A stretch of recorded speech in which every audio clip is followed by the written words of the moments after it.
welcome to this edition of Velocity Kinetics. In the camera I look like I've lost something in my face and neck. Who knows? Just trying to do my best with some weight loss.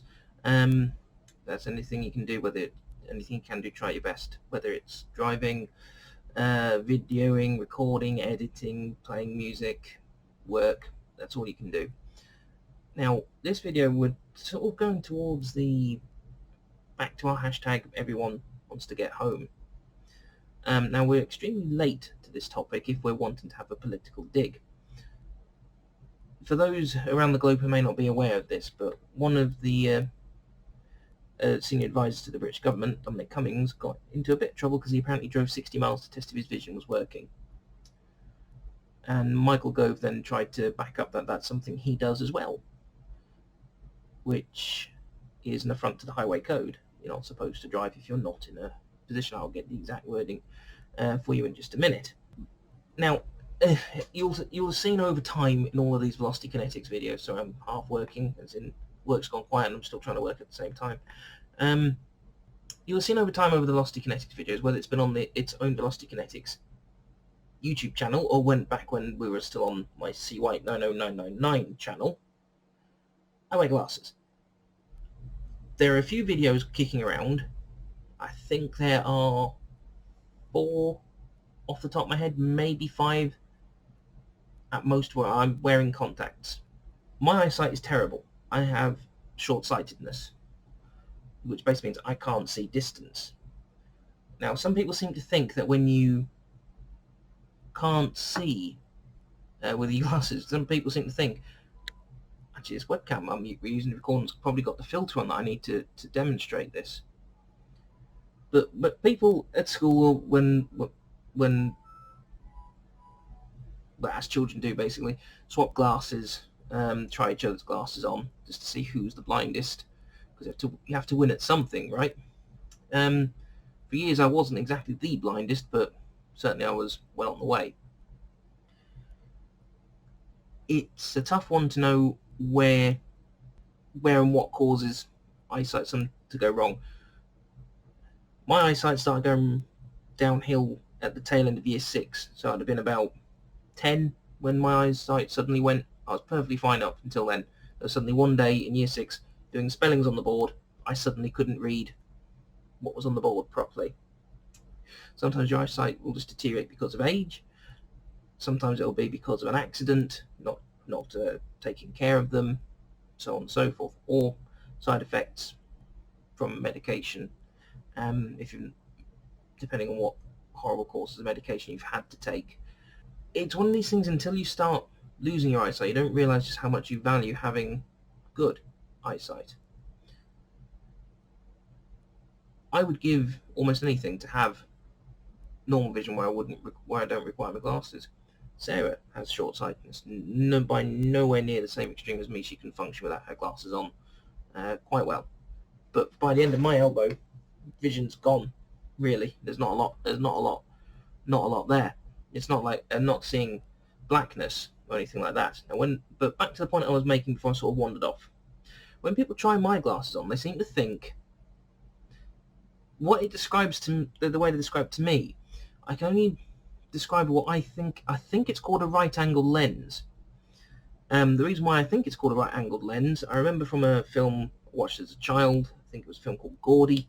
About a pig. Certainly it was a film about a pig. That wasn't Babe, where they were filming this advert and they put a right angled lens on and everything just got what's called fisheye, or at least that's what they described it as in the film. Now, bearing in mind that I saw that film in the 90s, how old that film was at that point, whether it was relatively new or not, I don't know, and it was an American film, so whether the terms they were using translate to the British film industry, and terms that any British or European people watching this would understand, is unknown. But it's like some people seem to think they describe my vision. Well, actually, I think I've got a filter here. This is what people seem to think my vision is like when I haven't got my glasses on. Sort of, like I say, right-angled, horrible, look like an extra for Lord of the Rings, which is, it's awful. But that's not what it's like when I put my glasses on. So to demonstrate, one, what it's like having my eyesight, and 2, what it's like, well, why you need to have your eyes tested and make sure you can see what and where you're going, we're going to go for a walk. Now, the weather in the UK at the moment has been extremely questionable at best. Sorry, my work day is now finished. I'm just shutting down the works laptop that I've been given. Weather in the UK has been very questionable. Hopefully I can do this tomorrow, which tomorrow would be the 20th of June. If I can get it done, go for a little wander down South Shields seafront. It baffles my mind how many people, regardless of their age, will be knowingly driving around without the correct vision. They'll be saying, oh, I know I need to get my eyes tested, or I can't really see that, and things like that. Never mind the standard of their driving, because some of these people, the ones that say that and drive like idiots, they flatly don't care. It doesn't matter what you're driving. That's my phone going off. It doesn't matter what you drive, whether it's a supercar, a hatchback, a super mini, you name it. You've got to have the vision at your best. Because if you don't have it at your best, well, one, you're going to kill everyone. But also, it affects your reaction time. If you can't see properly, then you're not going to be able to react properly.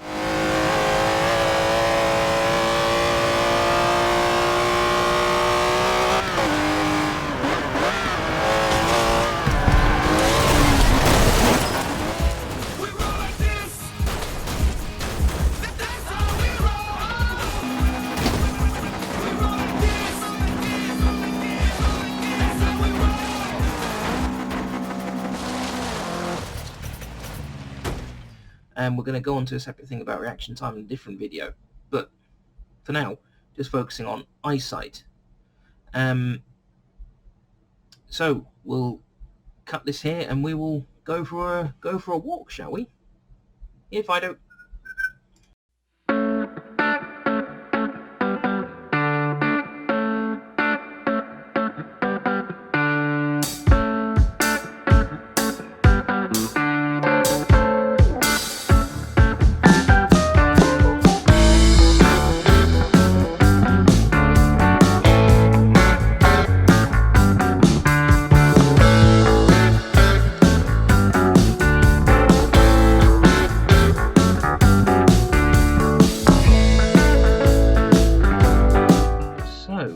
What I've done is I've used my SLR, and because it's got an manual focus, I can change how the image looks as we go.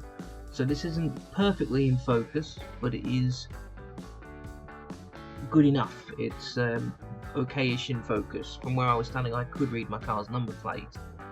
Now, if I take it out of focus, that's pretty close to what my eyesight is like without my glasses on. And if you can suddenly see that my car's just become a white blob. Then that red car coming up, it's a Renault Clio, but you can't properly tell what it is until it turns up. The road signs, you can't tell what they are either. That Kia is more in focus than what it could be. You see, just trying to even cross the road with it, it's so incredibly difficult. I mean, how am I meant to tell if there's anything coming down there, especially if I've got the lights on or if it's a dark car? And then try and read the street sign.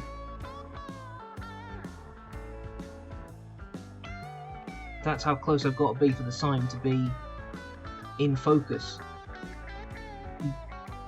That is not, it's not on, especially for people driving around like this. And then this is just, that's simply going for a walk. Never mind trying to walk around anywhere nice.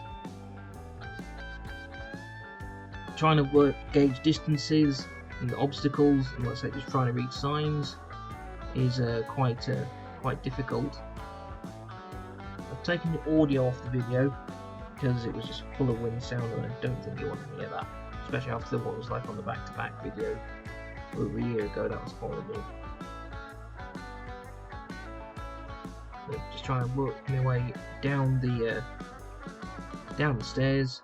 It's almost like a mini Colosseum thing here. I was talking to Sarah about eyesight at the same time. I mean, look at the bollards. I can't even tell what shape they are meant to be. Or that sign that's dead ahead of us has now just gone out of frame. You might be able to tell it's possibly white and red from here. It actually is white with red writing, but I couldn't tell you what it's going to be. So I couldn't tell you what it reads as at the moment. And then you see that sign's now starting to get some red into it. But again, I couldn't tell you what the sign says.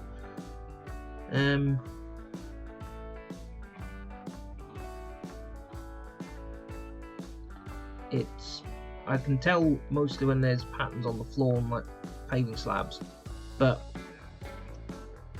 this is almost like looking through my own eyes. In fact, when I'm looking over the top of my glasses frames just to see any difference, there's virtually no difference in the picture.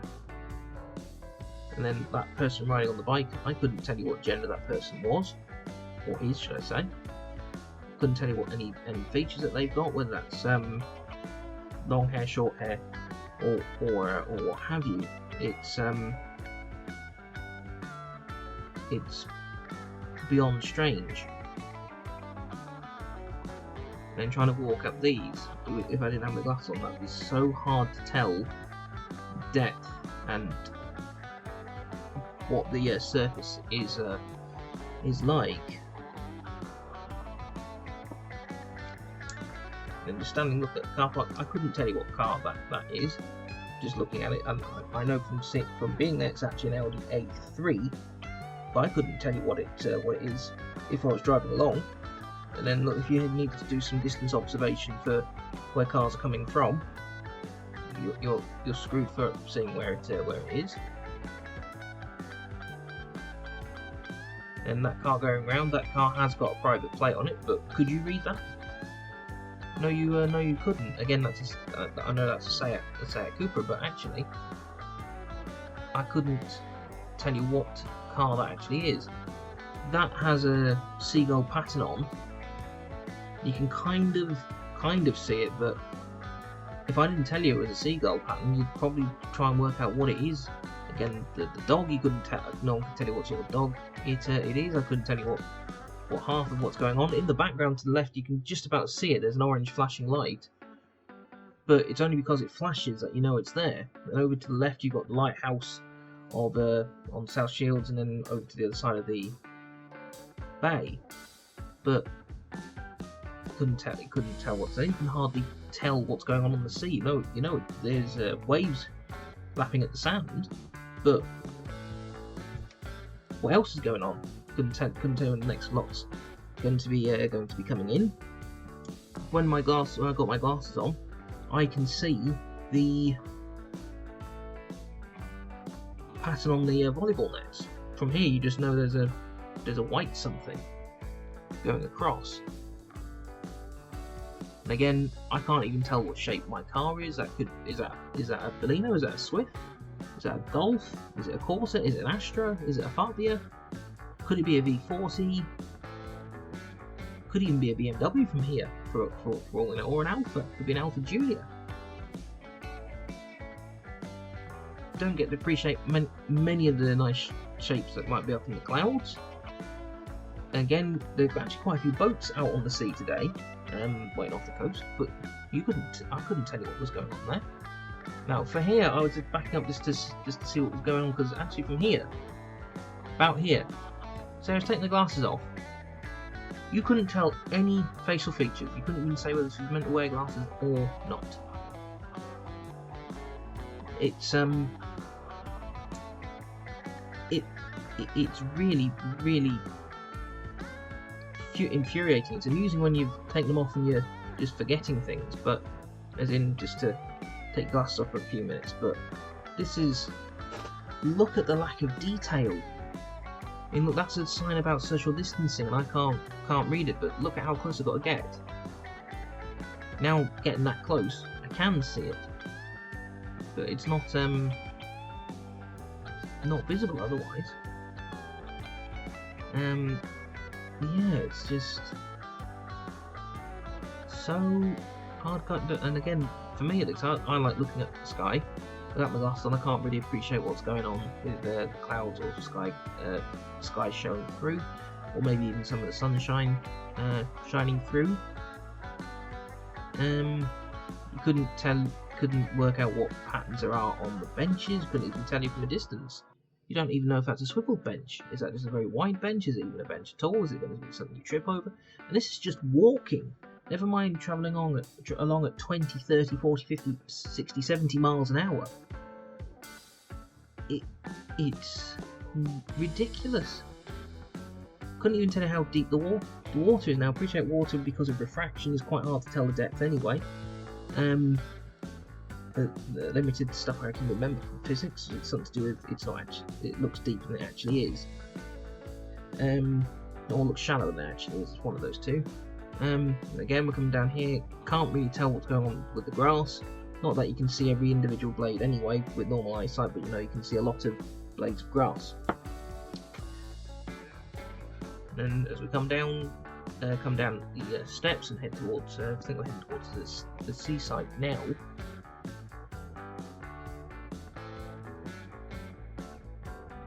Again, just look at the lack of detail. If you haven't got the right right prescription, or even had your eyes tested. Again, look at how close we're having to get to see the sign. And even then, look at where we are, and it's still not completely in focus, but at least we can read it. And everything else, couldn't even tell you half the patterns on the brickwork, what pattern they've got on the floor, whether it's like a herringbone pattern or whether it's just bricks laid in the standard almost like wall construction. And again, we've got another one of these concrete things with seagulls on, but again, from a distance, you don't know it's got seagulls on. It just looks like it's got some blackness on. And as you get out towards the sea, again, you can see the sea lapping at the sand, but you don't know when the next wave's coming in. Can't see the sign on that bin. Can't see any obstacles very clearly, if there are any. Why? This is just walking, and this is like saying what I would see if I didn't have my glasses on. Pretty close to what I would see if I didn't have my glasses on. And it's ridiculous that people are driving machines that kill people when they're not driven properly, and they might see just like this, almost like that seagull just to the right. It's actually got a damaged wing, but from this eyesight, you wouldn't know if it's got a damaged wing or not. It doesn't even ever come close enough to get into focus. Again, can't really appreciate a lot of what's going on in the sky with this. Can't really see a lot of the patterns in the sand, so you couldn't see if there was much by the way of seaweed or anything along those lines. Then we'll finish up and I'll bring it back into focus in just a second. You'll see just how much detail you're missing. So we're looking over towards where the lighthouse is, and then suddenly look at that, perfect focus, and then you can see two ships, the lighthouse, and then bits of North Shields and people on the beach, and patterns all over the sand. So you need to have your eyes tested frequently. Without getting your eyes checked or tested, not only are you lining yourself up potentially for prosecution if you're found to be knowingly driving like that, but you're just endangering every other road user. And the next time someone dares me to try driving without my glasses on, I'm going to refer them to this video, because the lack of detail in just in my vision, never mind someone who's got slightly better vision or slightly worse, or any other unique nuances someone has with their vision, they need the head examining if they're going to ask someone to do that. Whilst for photography, being in focus isn't always necessary. There's a book that my friend Mikey referred me to called It Doesn't Have to Be in Focus, and you can do some really cool stuff with out of focus photography, but that's about the only time it should only be out. Anything should be out of focus and acceptable. If if it's for artistic reasons, but for going about your day-to-day life, it's not acceptable in the slightest. And with in this video, I've used a couple of bits of footage just to cover this off for the YouTube side of things. The stuff from Forza Motorsport 7 I obviously don't own. Forza Horizion 3 I don't own any rights to, and the music that goes on top of that, just for a little bit of amusement, that is not anything I own either. I believe that is from Fast and Furious 5. But anyway, look after yourselves, take care, and refer this on to people if you think they would benefit from seeing what it's like to see without proper vision, because it's disgusting. You should not be driving if you cannot see clearly. Everybody wants to get home. Thank you.